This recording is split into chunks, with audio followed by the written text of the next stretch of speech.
Yes. I've had pho before, but I didn't like that. Pho was not good. Pho was not good at all. I didn't like it, but I love me some good ramen. I like the pack ramen, so I already know I would like some souped up ramen. Oh, yes. Okay. So the name of the book is Papini Doesn't Exist. The lie that defined me, the media that destroyed me, and the truth that no one heard by Sherri Papini, which she has a co-author.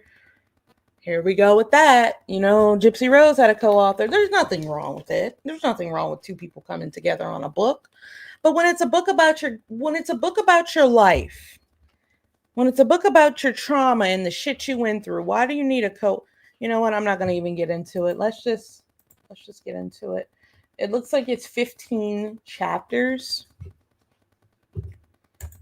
Lindsay, can you post it in the Discord too? I'm gonna take this chat down from the side. Here we go. I had cookie cake yesterday, guys. It was so good. I was just, oh, so wonderful.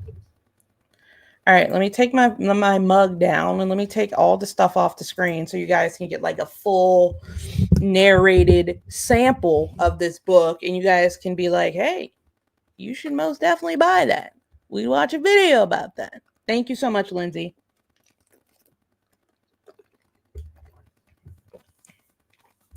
Lindsay, I have to give you moderator rights to the Facebook so you can post in there for me when we go live. Okay, here we go. Introduction. The courthouse loomed ahead, pale columns rising like bleached bones. They seemed to hold up something impossibly heavy, impossibly permanent. It felt presidential, imposing, like those grainy photographs of the White House we studied as children. My feet anchored to the bottom step, frozen not by the chill of stone, but by the invisible weight of everything waiting behind those towering doors. How was I supposed to step inside? I was just Sheri. Here. Oh, I need to spell her name right. Hang on. Sorry, guys. That would mess up my the algorithm, y'all. Look at this damn shit right. I want people to find this shit. Hey, Lindsay and Lindsay. Hey, Lindsay. Hey, other Lindsay. There's so many Lindsays in this community. I mean, like, what's going on? I'm just playing. Okay, hold on. There we go, right there. All right. I was just Sheri. Here, I wasn't a screaming headline or a frozen news image dissected by strangers who believed they understood my soul better than I did. Outside, the world branded me a criminal mastermind, a diabolical woman who orchestrated her own kidnapping for twisted attention. But inside my skin, the truth was messier, raw, and tangled. I wasn't a mastermind or a monster. I was a woman quietly unraveling beneath layers of trauma that I hadn't yet found words to name. Holding my breath, I pushed through the immense glass doors, stepping into a silence so dense it pressed into my skin. The courtroom stretched around me in polished wood and faded dignity, its sterile air perfumed faintly by chemicals like polish rubbed into antiques too valuable to touch. Bright lights, harsh and unforgiving, illuminated everything I wished to hide, erasing the softness of being human. Here only stark compliance and I'm sorry. Here only stark compliance and quiet fear remained. Okay. Wait. Hang on. I didn't want to go that far.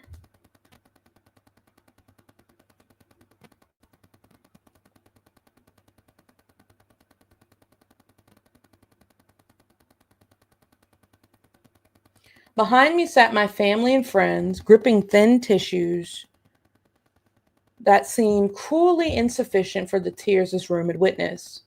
The presence felt like both comfort and curse. Every worried glance reminded me how much bigger this was than me. Their reputations, their futures were tangled in my unraveling. Further back were the observers, their face twisted into sneers, silent judgments etched permanently behind my back. Bill, my lawyer, leaned close, his voice low and urgent, a careful murmur against my ear. This isn't the time to tell your story, Sherry. Just get through today, understand? I nodded slightly, though my heart resisted every syllable. It had never been the right time, not with Keith molding every thought, claiming ownership of my silence, not with James fracturing every boundary and illusion of safety. Certainly not here, not now, beneath a federal judge's elevated bench. His stern gaze measured me from above, rendering me small and infinitely vulnerable. All rise, barked the bailiff, slicing through the oppressive quiet. I stood, knees trembling beneath my suit. Forced upright by courtroom decorum, even my posture felt dictated, like my body no longer belonged to me. The judge entered, robes rippling, expression unreadable. He settled above us, surveying the courtroom like a king observing subjects from his throne. The United States government versus Sherri Papini. My body flinched involuntarily. America against me. It felt immense, impossible, like a continent pressing mercilessly down. My throat tightened. I fought the urge to shrink, to vanish entirely. Across the aisle, prosecutors sat calm and confident in their meticulously crafted narrative. Their version was precise, sterile, and designed to erase human complexity. Bill had warned me repeatedly that my truth was too complicated, too full of trauma for this room and moment. Nuance wasn't welcome here. The world preferred its villains neatly packaged and easy to hate. I stared down at the plea agreement in front of me, black ink on stark white paper, a carefully constructed story that wasn't mine, but one I was cornered into claiming. Weeks earlier, beneath harsh fluorescent lights in a law office, Bill had explained the grim math of pleading guilty. But how can I admit to something that didn't happen? Panic had strangled my voice. Bill's response was careful, quiet. Hang on a second. Let's just back up a second, okay? Let's just back the hell up a second, okay? Because I almost flew by that one. But let's back up. What is this about here? What's this one about here? But how can I admit to something that didn't happen? Panic had strangled my voice. You admitted to something that didn't happen. That's why we're here. That's why we're here. Because you admitted to something that didn't happen. But anyway, continuing on. Bill's response was careful, quiet, firm. Justice isn't always about truth, Sherry. Sometimes it's about revival, about doing whatever you must to stay in your children's lives. Right now, your truth won't set you free. It'll trap you. The alternative terrified me. Years separated from my children, missing every fragile, fleeting moment of their childhood. So I swallowed hard, and now beneath the harsh courtroom lights, I accepted their fiction, not from guilt, but from a mother's primal need to protect the only thing that still mattered. Bill had been right. 2 documentaries and a Lifetime movie aired while I sat voiceless behind prison walls, my story shredded into sensationalized fragments, none of them mine. Watching it unfold from a prison television felt like drowning slowly, eyes wide open, helpless against a rising tide. The judge's voice snapped me back. Miss Papini, do you understand the terms of this plea agreement? Do you accept these charges willingly? I stared at the cold clinical language on the paper, blurred by my burning tears. My voice emerged small, ragged, barely audible. Yes, Your Honor. In that moment, I didn't just sign away my freedom. I signed away my voice, my truth, myself. The sentencing came swiftly, shockingly harsh. 18 months. Twice what even the prosecution had requested. Gasps and muffled sobs filled the heavy silence behind me. Turning slightly, I mouthed, "I love you," to my family, but the words felt hollow, drained by humiliation. Shame prickled beneath my skin, crawling up my spine. I longed to disappear beneath their collective grief, beneath the unbearable weight of every accusing gaze. To the outside world, that verdict neatly confirmed every ugly accusation. Sherri Papini, liar, manipulator, fraud, easy to hate. But no one in the room saw the real me, the woman hidden beneath their painted target, the heart bruised beyond recognition. No one saw the mother desperate to protect her children, the victim silenced by trauma, the survivor whose voice had been stolen. All they saw was the hollow shell someone else had constructed. In the days that followed, trapped within the stark walls of a cell, clarity began seeping into my solitude. Amidst echoes of judgment and isolation, pieces of myself I'd long forgotten started to re emerge. Each silent moment chipped away the mask others had painted on me, revealing a fragile truth beneath. Okay, I'm going to stop right here for a second because I don't know who's writing this part, because whenever you have a co-author, it's, they can dress it up a little bit.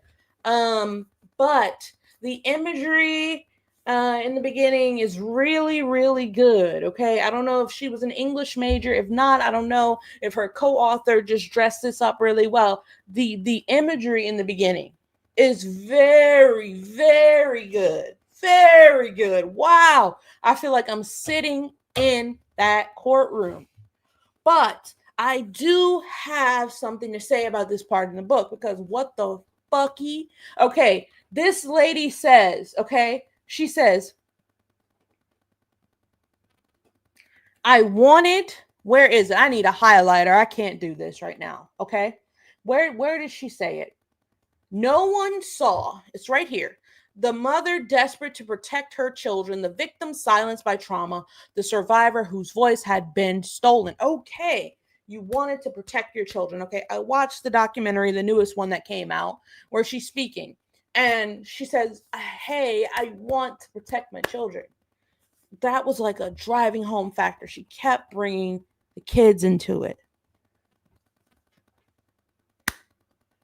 If you wanted to protect your children, why did you leave them for 22 days? If Kevin was such this awful human being, he could have been emotionally abusive. I don't doubt that, right? But if he was such this awful human being, you want to protect your children, why did you leave for 22 days? And you're saying, I didn't leave, I was kidnapped. Who were you kidnapped by? 2 Hispanic women. And they did this and they did that. But come to find out, you weren't. You were with an ex. So anything you say from that point on out, people are going to take with a entire pillar of salt. Right? So moving along, wait, where were we? Hold on, right here. Okay, so she says, each silent moment chipped away the mask others had painted on me, revealing a fragile truth beneath, raw, wounded, yet resilient. Gradually, the quiet became less oppressive, and in the calm, I heard my own voice whispering softly, reminding me of who I truly was. Today, I'm free, free from Keith's suffocating grip, from James' quiet cruelty, from the 4 walls of that prison cell where I locked away every word I didn't dare speak. Finally, I am free from the silence forced upon me, forced upon me by trauma, shame, and circumstance. What stopped you? Okay, it gets to a point. What stopped you from telling the police that James did this? Okay, what stopped you? Why was it only when you got caught up? Why was it only when the DNA was found on your underwear? Why was it only then did you come out with the story about James? You were going to tell the nation about James anyway, because you had to, because they found you out, right? Had they not found you out, would you have still told the nation about James? Like, you were never inching into telling the truth about James until the DNA came out. So how were you forced into silence? When you came back, people wanted to hear you speak. So there's no way you were forced into silence. You went on tons of interviews. If anything, people wanted to hear what you had to say, okay? Lee says James isn't a bad dude and you don't trust her. Lindsay Lou says Sarah Boone, Sherri Papini, and Gypsy Rose walk into a bar. Oh my God. Oh my goodness. It's like, it's sad. Honestly, in my opinion, it's sad because it's like, what if she's telling the truth? You can't even believe her. I'm sorry. You let people believe that story. That was false. You hired a sketch artist. Come on now. Okay, so for years, she says, I lived beneath the weight of secrets, things I couldn't admit even to myself, much less likely share openly.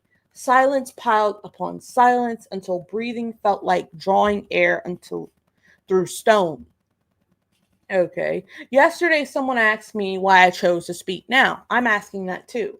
I answered quickly because I'm free. Yet that answer feels incomplete, too simple to hold my truth. Yes, I'm free from the control that once held me like a hostage. Lawyers and lawsuits still hover, trying to shape my life. But beneath that is a deeper freedom. I am finally unafraid. Fear kept me captive long enough after the physical chains fell away. It silenced me, convincing me I was safer, hidden, invisible. Confronting my trauma, facing the unimaginable showed me all that I'd survived. 22 days of captivity changed my perspective on life itself. And during Hulu's endless spotlight, taught me that no matter what they did, no matter how brutal or invasive, I didn't die. I lived. With each breath, fear lost a little more power. Writing this book terrified me for so long. I feared what might happen if they read my words and came after me again. James, Keith, the FBI. But at the end of each dark day, I reminded myself that they had already done their worst, and here I was, still breathing, grateful for every inhale. Fear imprisoned me. Letting go of it is what truly keeps me free. My memoir is mine, my words, my memories, my heart cracked open and beating raw on every page. The world once painted a picture of me without knowing the colors I lived. Now I hold the brush. I decide what truths spill onto these pages. There will be no tidy resolutions, only authenticity, bruised, imperfect, sometimes beautiful, often painful, always true. I wrote this book because I'm ready, finally ready to speak openly without apology. Silence is no longer an option. I no longer beg for belief. Now I stand firmly inside my own story, every messy, complicated piece told entirely on my terms. I wrote it for the woman still trapped in silences I once knew intimately. Okay? If you guys can like the live, please do that for me. We're reading the sample here just to see if it's something that I want to actually invest in or not. It does seem to be a very worked up piece. It's very, there's a lot of imagery, a lot of big words, a lot of trying to put you into um, a spot of empathy and all these things. But there's she starts off on this page by saying there's a profound isolation and abuse that's nearly impossible to explain. You become convinced no one can understand your specific hell. Shame silences you. Fear paralyzes you. Eventually, hope itself feels unreachable. But if my story reaches just one woman still hiding in those shadows, if my words echo softly into her darkness and whisper, you're not alone, every painful truth revisited, every tear shed onto these pages will have been worth it. Often the hardest part of abuse isn't the violence or manipulation, it's believing the darkness only belongs to you. Breaking through isolation feels impossible, but stories break through, words fracture walls, they build bridges between quiet, terrified hearts. They remind us someone else once walked this path, felt our pain, and survived. I wrote this memoir hoping it would become the whisper in the dark, the story I desperately needed, one that may have given me strength sooner, courage sooner, permission to break free earlier. Most importantly, I wrote this book for my children. Everything I've done, every difficult decision, every impossible compromise was ultimately for them. They deserve the truth, not the distorted version others offered. They deserve a mother who is whole, healed, and unafraid. A mother who reclaimed her voice from those who tried to silence it. One day, they might fully understand the woman behind the headlines, the complicated reality shaping my choices, and the fierce, relentless love motivating everything I did. Today, I'm not just free, I'm stronger, more certain of myself than the woman who stood trembling in that courtroom, terrified of her truth. Today, I speak from quiet strength and earn confidence. Every therapy session, every moment in EMDR, every brutal reflection of my past brought me here to these words. I've carried other people's judgments long enough. Today, I speak clearly, bravely, unapologetically. I reclaim my story, my name, my truth entirely on my own terms. If some still doubt me, whisper, or accuse, let them. I can't control what others choose to believe. But this much is certain. Never again will anyone else speak for me, define me, or silence me. I'm no longer waiting for permission to tell my story.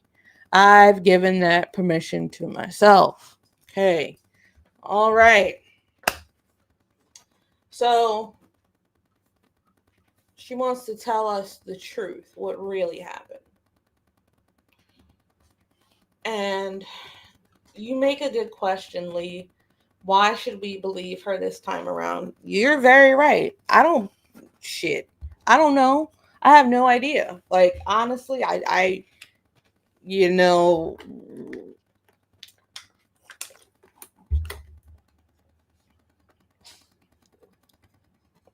I don't know. I don't know. I have no earthly idea why we should believe her. Because you have the boy that cried wolf. She's like the woman that cried wolf at this point. You're the woman that cried wolf. Even if this did, if something terrible happened to you, it's going to be hard for anybody to take any value in it. I'm sorry to put it like that, but like the story that you came up with was so far fetched of a lie, to the point where it's like, I don't even know. Now you're coming up with another story to try to take back your image, or what is it? And then you put it on your kids. You wouldn't have left your kids. I don't know. You're saying you just took a job and your ex-boyfriend that you were emotionally attached to just kidnapped you. I don't see that happening. You told us that you were emotionally attached and cheating on Keith with James. You were texting James. Why on earth, one random day, would James come and snatch you in broad daylight if y'all had an emotional connection to each other? I'm not buying it. Okay? Could it happen? Sure, anything can happen. But how far-fetched that sounds, paired with you not having a good track record for telling the truth, I don't think people are going to believe it, right? She goes on to say, here in these pages, I offer everything. The shattered pieces I've carried, the fears I've hidden, truths I've barely admitted to myself. Some memories I recall vividly. Others remain locked in shadows too deep to thaw. I'm not claiming perfect clarity. Trauma nearly offers neat recollections. This is simply my truth. Oh, goodness. This is so Gypsy Rose coded. My God. Gypsy Rose said the same thing. I want to tell my truth. Okay. This is simply my truth, my journey, shared as honestly as possible. The world judged me guilty. The sentence they handed down wasn't just 18 months, it was a life sentence. It was silence. Yeah, that's true. That's true. Because when you go to get a job or you go to tell somebody a story about the fun vacation you just took, no one's going to really take that for face value. So it is a life sentence, okay? And honestly, you started there. You started with the life sentence. Nobody else put Sherri Papini in that situation. You put Sherri Papini in that situation by lying. You lied, okay? And that's what puts you there, okay? And you just didn't lie to a friend. You lied to the police. You lied to the FBI. No, no. Think about that. Think about that, okay? Think about that. Somebody robs you, okay? And you turn around and you say, it's a totally different description you give the police. Who is that helping? Who is that helping? You have the police out here looking for innocent people, innocent Hispanic women. Who is that helping? That's not going to help you. To protect James? No way. I ain't buying it. But hey, that's what she says. She has a life sentence now. She says she served her sentence long enough. She reclaimed her story. She reclaimed her voice. The real Sherri Papini speaks. She's ready to be heard. 10 months is what she had, okay? She was sentenced to 18 months, but she had 10 months with, I guess, good behavior, parole, like an early release type of situation. And I feel like that's sufficient, okay? She didn't hurt anybody. She hurt a lot of people, don't get me wrong. Emotionally, like her family that thought she was dead and her husband that thought she was dead. Okay, and her children that didn't know where their mother was for 22 days. She hurt a lot of people, but did she like do some grave offense? I mean, I feel like that's fine. 10 months is fine. She doesn't deserve 10 years for lying, okay? And being a hoaxer, right? Some people do these elaborate hoaxes and they get off of community service. You know, it's just, it depends, right? But I'm gonna keep going. Okay, so here's chapter 1. I think they're gonna just in the this is the sample I'm reading, guys. It's available on Amazon. The name of the book is The Lie That Defined Me, The Media That Destroyed Me, and the Truth That No One Heard. Now, this leads me to another thing I want to bring up before I read chapter 3. The media can twist a narrative, okay? Don't get me wrong. The media can twist the narrative. The media can get something twisted and run with it because sensational stories sell better, right? They can, and they do. I have personal evidence that they do. Personal experience that they do. But you gave them that ammunition, Sheri, when you lied at first. So whatever comes after that is all is fair in love and journalism, you know what I mean? But let's continue. Hang on, let me get a little vape. Because I know this book is going to be, I don't know. I may read it because I think it's very well written. The book is very well written, but it's like I'm not about to sit up here and read a book where you're gaslighting me, okay? I read Gypsy Rose's book, okay? Where I was gaslit for 300 pages straight. That was not fun, okay? So don't gaslight me. And if I see something that sounds weird, I'm going to call it out, okay?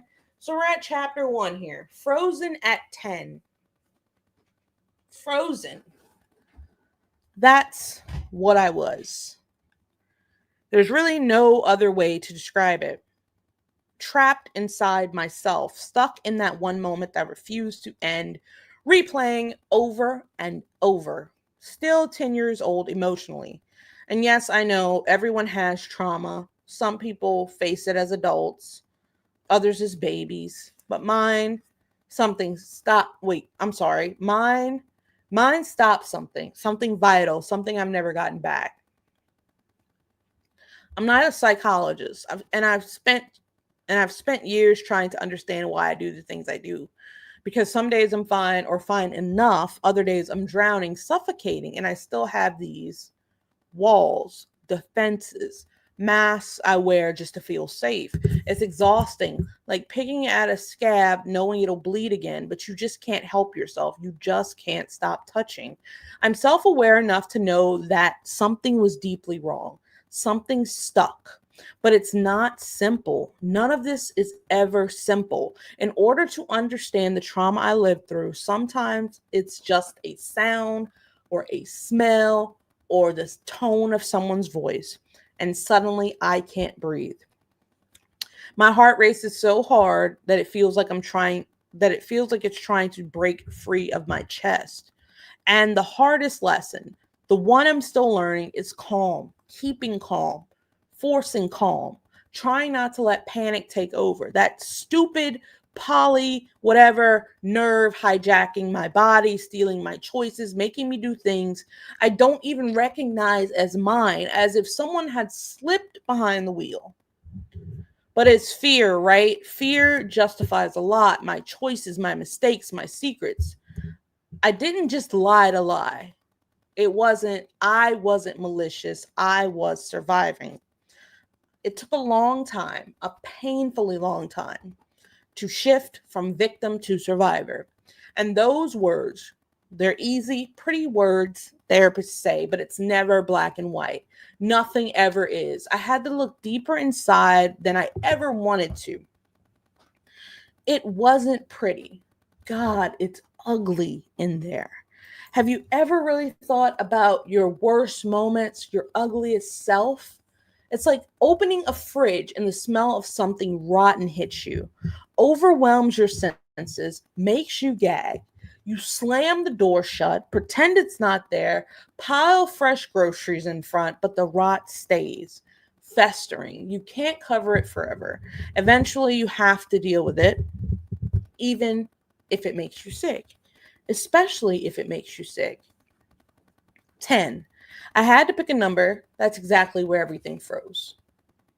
Everything just stopped. I wasn't a bad kid. I was bubbly and bright and loud, dramatic, sure, too much sometimes, but something broke in me then. Something shifted so deeply it shattered my ability to cope, chained me inside that little girl, locked me forever in that moment. Helpless, ashamed, and trapped, I was sexually abused. Dirt roads and church bells. I grew up in CV Central Valley, but now they call it Shasta Lake City. Changing the name doesn't really mean anything. It's still CV to us, still feels like home, kind of dusty, kind of broken, never fancy. Dirt roads, yards too big to take care of, patches sewn awkwardly on clothes because you just didn't buy new ones. Vegetable gardens because groceries were expensive, chickens noisy as hell in the mornings, eggs warm, feathers stuck to them. Nothing pretty about it, just life. We had a McDonald's out at the edge of town, and to us, that felt important. The farmer's market downtown had old faces, tired, trying to smile, just making it work. Claire Ingle Park was a place people say quaint, but I just remember heat and dirt, yelling kids on bikes, steams full of slimy pollywogs wriggling between grubby fingers. It was innocent, I guess, but underneath, restless, never quite calm. Those cool kids. Well, they seemed cool. They'd hang at Centimudi near Shasta Dam, chasing deer, laughing loud like nothing could ever hurt them. I always hovered around the edges of them, always just outside, always watching, never really belonging. St. Michael's Catholic Church is where we went every Sunday. My sister and I were some of the first altar girls. Kind of a big deal then.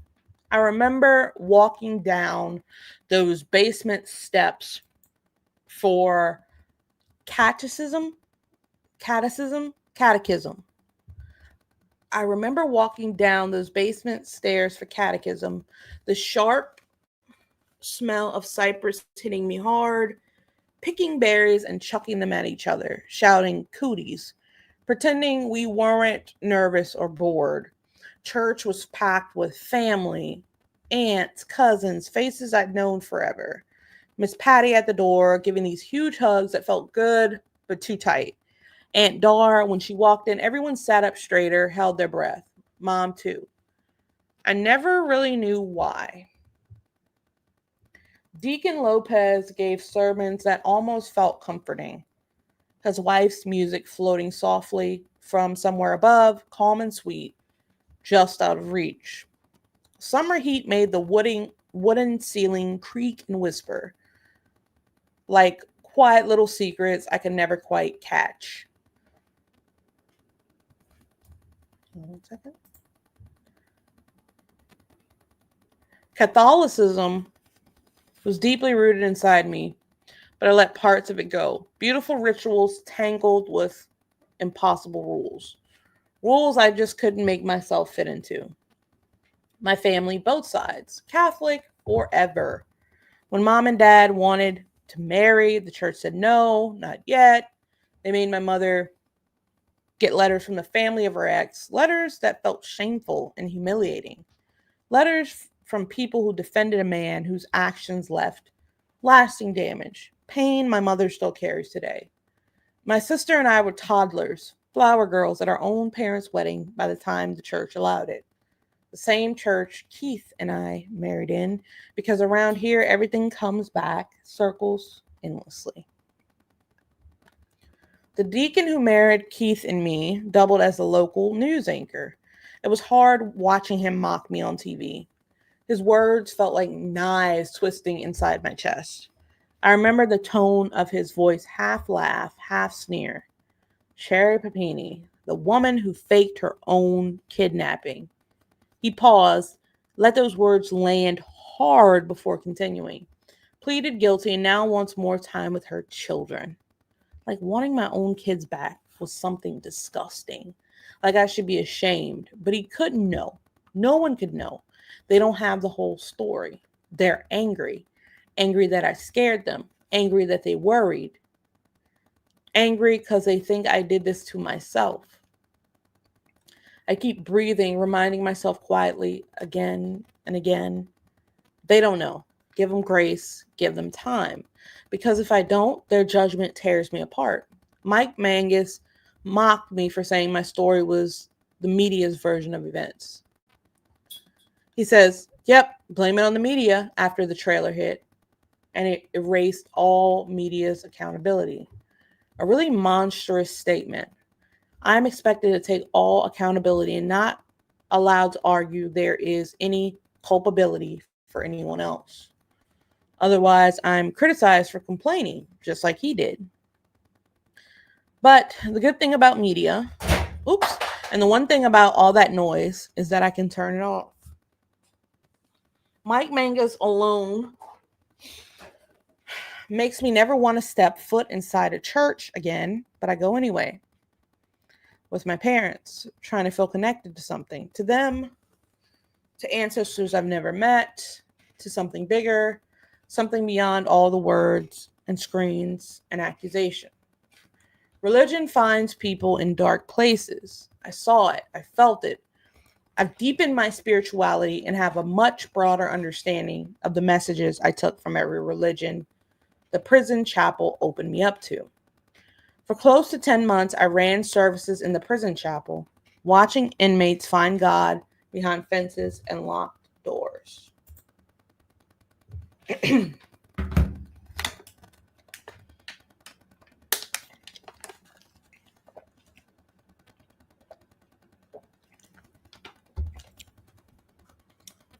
Okay, I watched it change then, shift something deep, something real. It changed me too, broke something open, and enriched my life in so many ways. It was an experience that was messier, deeper, and more complicated than the church that I grew up in ever let me see. Now my home is my chapel. Meditation, prayer, and candles fill my space with something raw, something deeply spiritual, something mine. It says Summers with Dad, Secrets in the Heat. Oh, okay, I think that's the end of the sample, guys. So